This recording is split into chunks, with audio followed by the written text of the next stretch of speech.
Well, The Hunger Games and the Twilight Saga, two of the biggest book series turned movie franchises ever. But one philosophical question remains: if the characters got into a fight, who would win?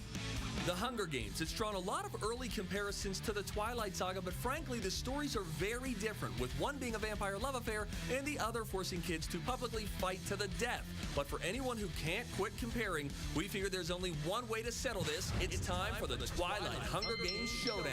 First up, the undercard, Jacob versus Gale. Jacob started with ridiculous long hair. Just don't get mad, kid. That hair is impossible not to get mad at, but thankfully he lost the long locks along the way and got ripped, like really ripped. But that also led to a bit of a temper, which is a common side effect of steroid abuse. I'm not saying, I'm just saying. On the flip side, you have Gale. He plays the steady best friend, and he's a really good listener, but that's not going to cut it when this is your competition. In fact, the most action we see from him is when he throws something. But even there, someone else is doing the shooting. Not going to cut it, Gale. Score one for Twilight. On to the next round, Edward versus Peeta. Edward sparkles. I repeat, he sparkles. This is what I am. So we're going to have to mark him down for that. But to his credit, he can kill people by biting them to death, which wins him back a little street cred. On the flip side, we've got Peeta. Now, to be totally honest, he's a pretty plain guy. In fact, one of his most notable strengths in the story is that he can lift heavy things. Peeta, you make sure to show your strength. Admittedly, not exactly the most glamorous resume, but have we mentioned his competition, Sparkles? Not even close. Peeta gets the win.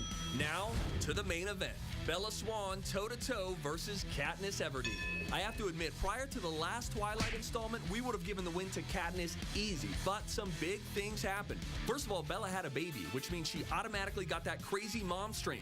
If you have a mom, you know exactly what I'm talking about. And her husband knows it too. That is the look of a husband who is suddenly afraid of his wife. Oh, and did I mention she became a vampire via a vampire bite, which makes her pretty hardcore. Her competition, Katniss Everdeen, who quickly wins us over as she takes on the always sympathetic role of a martyr. I volunteer!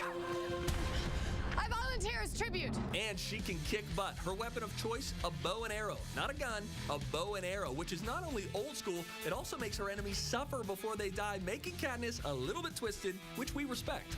But it's still too close to declare a winner, so the only respectable way to break the tie is with a bonus round battle of the bad guys. The head of the Volturi, played by Michael Sheen, versus Donald Sutherland's President Snow. As the leader of the evil vampire clique, Michael Sheen looks kinda crazy. Not as crazy as he looked in Tron, mind you, but still crazy enough to lay the beat down. On the other hand, Donald Sutherland as President Snow is a snake at his core, just an evil guy, so it's still neck and neck. Someone's gotta go for broke. Boom. Donald Sutherland showing up to our interview with an eye patch in real life. How badass is that?